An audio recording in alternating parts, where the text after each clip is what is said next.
Yo guys what's up, welcome back to this brand new video. मेरा नाम है मोहम्मद सदफ हाशमी। तो आज हम लोग सीखने वाले हैं एरेज एंड फंक्शंस, मतलब हाउ दे आर रिलेटेड। क्या होता है जब हम लोग कोशिश करते हैं एक एरो को चेंज करने की इनसाइड अ फंक्शन। तो आप लोग जानते हैं ना कि फंक्शन स्कोप्ड होता है। स्कोप्ड मतलब कि फंक्शन में एक कर्ली ब्रैकेट सेट होता है, कर्ली ब्रैकेट से एंड होता है तो ना फंक्शन का एक पार्ट होता है वो, तो वो स्कोप्ड होता है। स्कोप्ड मतलब कि वो ब्लॉक के इनसाइड ही उसका रियलिटी है, आउटसाइड ऑफ इट रियलिटी नहीं है फंक्शन का, राइट। जो भी कोड एग्जीक्यूट होता है वो क्या होता है, लोकल होता है उस फंक्शन के लिए। समझ में आ रहा है ना कि if there is a function का स्ट्रक्चरल मार्कर देयर, ठीक है, फंक्शन लिखा गया तो उसके बाहर फंक्शन का रियलिटी नहीं है, जो वेरिएबल इनसाइड में यूज हुए हैं। तो मैं इस वीडियो में हम लोग कोशिश करेंगे कि जानने की कोशिश करेंगे जब एक फंक्शन के अंदर हम लोग क्या करते हैं, हम लोग एक एरे को चेंज करने का कोशिश करते हैं, म्यूटेट करने का कोशिश करते हैं। कैसे कर सकते हैं हम लोग? बिल्ट इन मेथड्स का इस्तेमाल कर सकते हैं, पुश का इस्तेमाल कर सकते हैं, पॉप का इस्तेमाल कर सकते हैं, हम लोग शिफ्ट का इस्तेमाल कर सकते हैं, अनशिफ्ट का इस्तेमाल कर सकते हैं। यू सी कॉन्केट का इस्तेमाल कर सकते हैं। देखना पड़ेगा कॉन्कैट है क्या, इज इट अ म्यूटेबल या नॉन म्यूटेबल। मेरा इसमें बार बार हम लोग ये mutable non mutable word use करेंगे। म्यूटेबल वर्ड का मतलब है कि अगर किसी एरे को अगर आप कोई मेथड्स लगा रहे हो या प्री इंस्टॉल्ड फंक्शंस लगा रहे हो उसको चेंज करने के लिए, क्या उसमें टेम्पररी चेंज आता है या परमानेंट चेंज आता है? Wait a second, so I don't even know where did I pause. तो मैं दोबारा स्टार्ट करता हूं।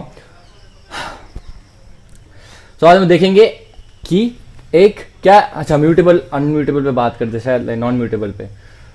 तो इसे पुश हो गया, पॉप हो गया, वो क्या करते हैं, म्यूटेट करते हैं। जो ओरिजिनल एरे है उसको क्या करते हैं, कंप्लीटली चेंज कर देते हैं, यानी एरे को अपडेट कर देते हैं। जो ओरिजिनल एरे होता है वो म्यूटेट हो जाता है। और जैसे कि हम लोग के पास बाकी भी we have other kinds of methods. Oh god, I think I've lost the track. So without any further ado, let's get into the video because if I try to recall कि कहाँ पे क्या थे तो yeah problem. मैं 2 घंटे से बाहर था. I like paused this recording and I went out. It was a discussion on my career, like how and what it would be decided. So without any further ado, let's get into it. हम लोग arrays and function के बारे में पढ़ने वाले हैं. Throughout the lesson, we went over arrays are mutable, are changeable. पता है ना, arrays क्या कर सकते थे, चेंज हो सकते थे। किसकी मदद से? प्री इंस्टॉल्ड फंक्शंस के हिसाब से। क्या होते हैं जावास्क्रिप्ट के प्री इंस्टॉल्ड फंक्शंस का क्या बोलते हैं? प्री इंस्टॉल्ड फंक्शन जो जावास्क्रिप्ट के अंदर प्रेजेंट होते हैं उसको हम लोग बोलते हैं मेथड्स। क्या बोलते हैं, बोलो मेरे साथ, मेथड्स बोलते हैं, ठीक है। प्री इंस्टॉल्ड मेथड्स या pre installed functions in JavaScript, ठीक है। क्या बोलते हैं उनको? मेथड्स बोलते हैं। तो कुछ मेथड्स के हिसाब से क्या होता है, किसी मेथड्स के हिसाब से क्या होता है, एरेज में चेंजेस आते हैं। जैसे कि मैंने आपको बताया पुश, पॉप, शिफ्ट, अनशिफ्ट, ये म्यूटेबल, ये क्या कहते हैं, एरे को चेंज कर देते हैं।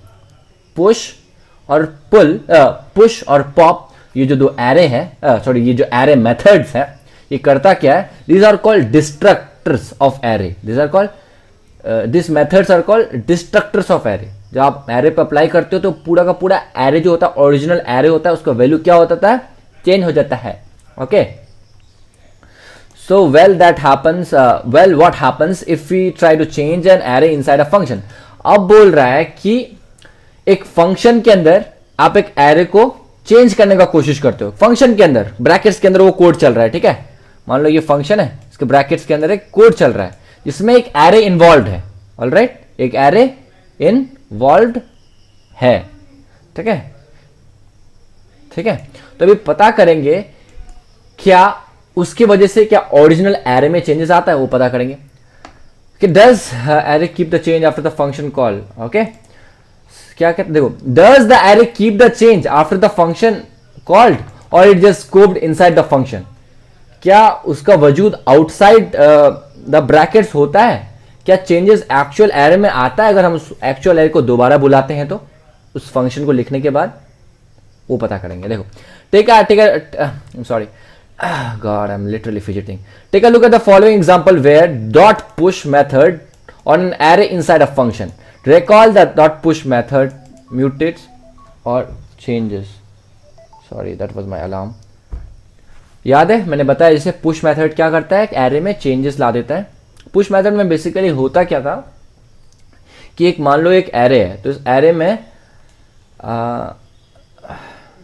एरे के एंड में क्या होगा, एक एलिमेंट इंसर्ट हो जाएगा। जब अगर आप पुश मेथड का इस्तेमाल करके और उसके ब्रैकेट्स के बीच में एक आर्ग्यूमेंट पेश करते हो या पुट करते हो, ठीक है।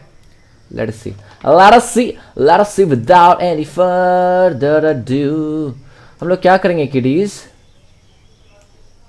हम लोग क्या करेंगे, हम लोग करेंगे इसको इरेज, ठीक है। थोड़ी देर के लिए मैंने इरेज कर दिया और मैं यहाँ से लेके यहाँ तक एक const keyword, oh God wait, unluckiest day ever, okay, यहाँ से लेके यहाँ तक fuck me bro, ठीक है।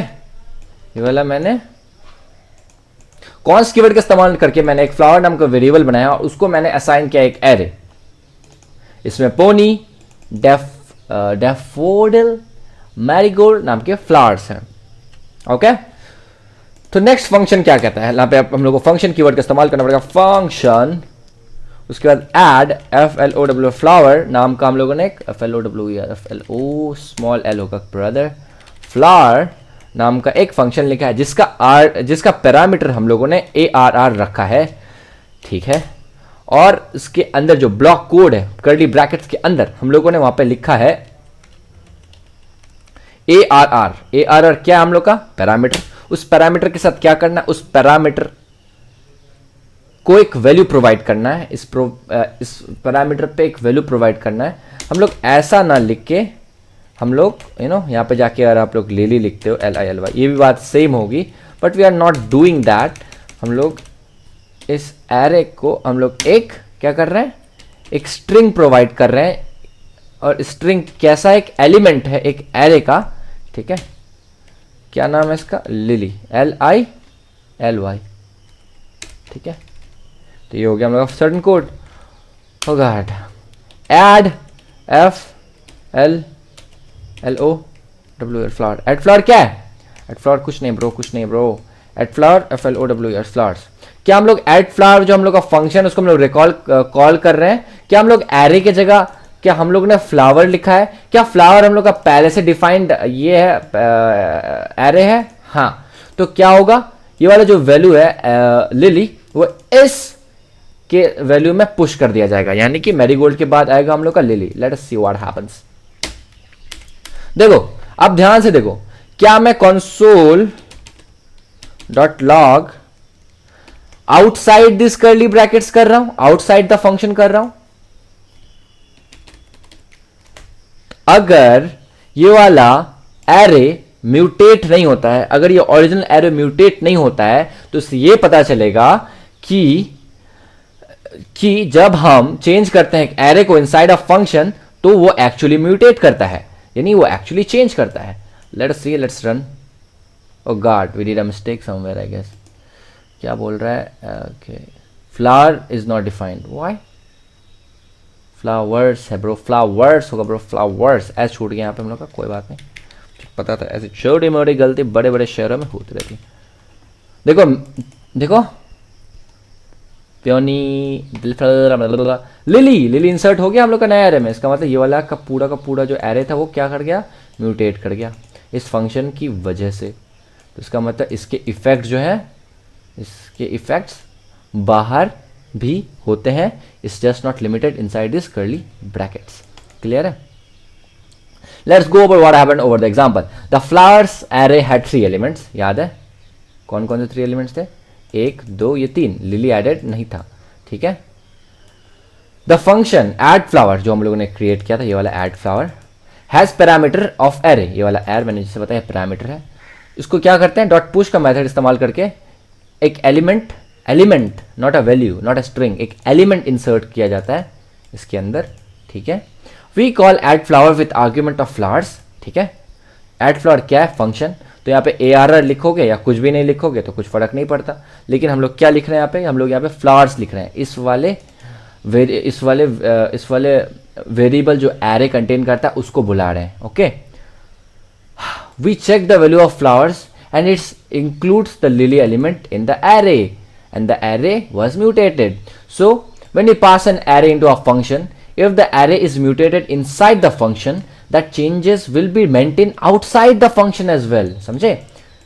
You might also see this concept explained as pass by reference, since what we are actually passing to the function is a reference to where the variable memory is stored and changing the memory. समझ में आया? तो basically क्या बोलते हैं इसको, यहाँ पे पढ़ लेते हैं दोबारा. यहाँ पे कुछ बहुत खूबसूरत सी चीज़ लिखा गया यहाँ पे. इस कॉन्सेप्ट को, मतलब फंक्शन के अंदर एरे को म्यूटेट करने की कोशिश को कहते हैं पासिंग बाय रेफरेंस. यहाँ पे क्या होता है कि मतलब ये रेफरेंस देता है, मतलब ये पॉइंट आउट करता है कि यू नो ये एरे है, इसके अंदर आपको लास्ट में या फर्स्ट में आपको एक सर्टेन चेंजेस करना है. तो basically it acts as a cursor, you know, समझ रहे हो? पास बाय रेफरेंस का ये मतलब देखो, the called function can modify the value of the argument by using reference passed in it. और बेसिकली इसको कहते हैं to pass a reference of argument in the calling function, you know, corresponding formal parameter of the called function. मतलब समझे? Pointer की तरह act करेगा कि प्रो कि यहाँ पे जाओ, ये चेंजेस मेक करो, ये इसका मेमोरी का पाथ ये है, वहाँ पे जाके चेंजेस मेक करो, यू नो, इस जगह पे स्टोर्ड सर्टेन वैल्यू है. ठीक है, चलो. तो थोड़ी देर के लिए let us zoom out a bit and let us restart it, because we need to reset the code. Oh god, I'm so sorry to like delay all of this. So in the main JS there is an array concept. एक concept नाम का एक array create किया गया जिसके अंदर arrays can be mutated. अलग अलग इसका जो हर एक word है एक element की तरह स्टोर किया गया है string के फॉर्म में. दिख रहा है टेक्स्ट के फॉर्म में. कितने एलिमेंट हुए? 4 एलिमेंट हुए. 0 1 2 3 इसका इंडेक्सिंग हो गया. ठीक है. There is a function change array. Okay, function create a change array जिसका जो पैरामीटर है तो वो क्या है? ARR है, जो पहले भी था. That will assign the element in index third. Oh, इसके अंदर जो फंक्शन है उसमें क्या करता है कि ARR जो हम लोग का पैरामीटर होगा, ओके, वो असाइन करेगा एक एलिमेंट म्यूटेटेड, या सदफ लिखो तो सदफ, किस इंडेक्सिंग के प्लेस पे? थर्ड इंडेक्सिंग के प्लेस में, यानी 0 1 2 3. यानी ये वाला जो वैल्यू है ये ओवरराइट कर दिया जाएगा अगर इसको हम लोग कॉल करते हैं. ठीक है, अगर इसको कॉल करते हैं, इस फंक्शन को बुलाते हैं putting concept as an argument, तब क्या हो जाएगा? ये म्यूटेटेड चेंज होके ये वाला म्यूटेटेड दिखने लगेगा, ओवरराइट हो जाएगा basically. I feel demotivated after talking to few people about, you know, coding and stuff. I don't know what will happen. Just pray for me, okay? Anyone viewing this, you can give me a thumbs up, or you can say, you know, I'll go somewhere good, right? I'm doing right things, right? It's a good thing, right? You're getting it, right? With the right path. I'm so confused, but I'll keep going because it's all I have. Okay, so underneath the function call log concept to the console to check if the reassignment is mutated. बोल रहा है कि इतना सब तो कर दिए, अब यहाँ पे तुम कंसोल करके इस वाले एरे को बुलाओ तो क्या इसमें लास्ट वाला जो एलिमेंट है वो चेंज हुआ? देखते हैं. कंसोल डॉट लॉग, उसके बाद हम लोग बुलाएंगे यहाँ पे कॉन्सेप्ट नाम के इस एरे को. यहाँ देखो, ओ बिल्कुल चेंज हो गया है. देखो कैपिटल लेटर में आ गया, अपर केस में सब कोई. पहले क्या था? स्मॉल लेटर में. म्यूटेटेड हो गया. ओ, लेकिन कौन सा वाला एलिमेंट चेंज किया? 0 1 2 3. क्या इंडेक्सिंग थर्ड पे चेंज आया? हाँ. तो इसका मतलब वो एक ओरिजिनल एरे. तो इससे क्या पता चलता है? इससे पता चलता है कि एक फंक्शन के अंदर आप एरे को चेंज करते हो तो आउटसाइड दैट फंक्शन भी वो ट्रू चेंजेस परमानेंटली सेव हो जाती हैं, तो म्यूटेट हो जाता है. तो इसका मतलब एरे के अंदर अगर आप म्यूटेबल, समझ रहे हो, एरे के अंदर सॉरी फंक्शन के कोड बॉडी के अंदर या ब्लॉक कोड के अंदर आप जब म्यूटेबल मतलब चेंज लाने वाले डिस्ट्रक्टिव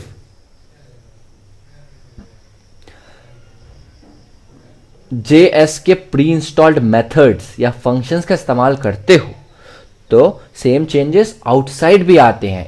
यू नो, वो लोकली स्कोप्ड नहीं रहते, वो ग्लोबली स्कोप्ड हो जाते हैं. Got it? चलो लेट्स कीप मूविंग. सेकंड में लिखा है let's double check what happen if we mutate an array using the built in method inside the function. बोलते हैं दोबारा चेक करेंगे bro. Under the console log statement define another function name remove element that takes the parameter new array inside the function body call whatever. तो हमको basically बोल रहा है console log के नीचे आप एक नया कोड लिखो सर। मैंने बोला ओके बच्चा, ओके ओके। एंड इस बार सर आपको नाम रखना है इसका, फंक्शन क्रिएट करना है सर। हम बोले हाँ फंक्शन। लेकिन बच्चे लोग को पूछेगा सर इसको इसके लिए डिफरेंट एरे क्यों नहीं क्रिएट कर रहे हैं? नहीं, हम लोग इसी एरे का इस्तेमाल करेंगे, कॉन्सेप्ट एरे का। ओके सर, याद रखना हम कॉन्सेप्ट एरे का दोबारा इस्तेमाल करेंगे। अभी क्या कर रहे हैं हम लोग, एक फंक्शन, नया फंक्शन क्रिएट कर रहे हैं। ओके, फंक्शन कीवर्ड लिखते हैं, उसके बाद क्या लिखना है, रिमूव ELEMENT एलिमेंट नाम का हम लोगों ने। उसके बाद क्या, ब्रैकेट्स दे दो क्योंकि फंक्शन है, और अंदर पैरामीटर क्या होगा, ARR। ओके, क्या अंदर में हम लोग का फंक्शन बॉडी आएगा? हाँ, फंक्शन बॉडी में क्या करना है, बोल रहा है कि न्यू, ओ सॉरी यहाँ पे न्यू भी लिखना पड़ेगा, new ARR capital small n EWARR, new ARR dot POP। ठीक है, न्यू ARR डॉट POP। अब बोल रहा है कि हाँ सही है सही है सही है, ये तो सही है, हम लोगों ने फंक्शन तो काम करवा लिया।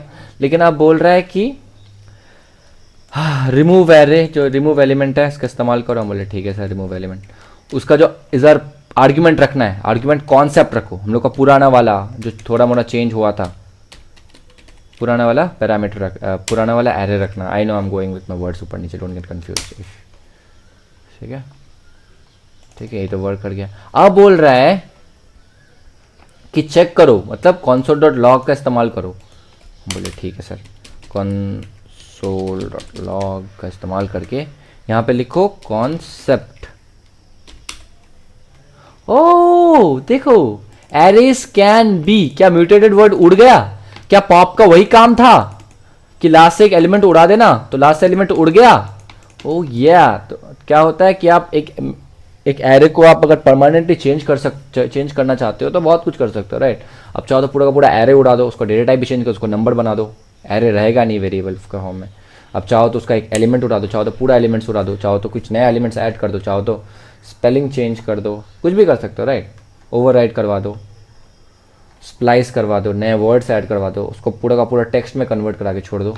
तो आप बहुत सारी चीज़ें कर सकते हो, म्यूटेबल नॉन म्यूटेबल दोनों की बात कर रहा हूँ। तो यहाँ पे कुछ क्वेश्चन है कि ARR और न्यू एरर कहाँ से है? भाई ARR और न्यू एरर जो यहाँ पे इस्तेमाल हुआ है, यहाँ पे ARR हुआ है पहले वाले फंक्शन में, दूसरा वाला फंक्शन न्यू एरर है।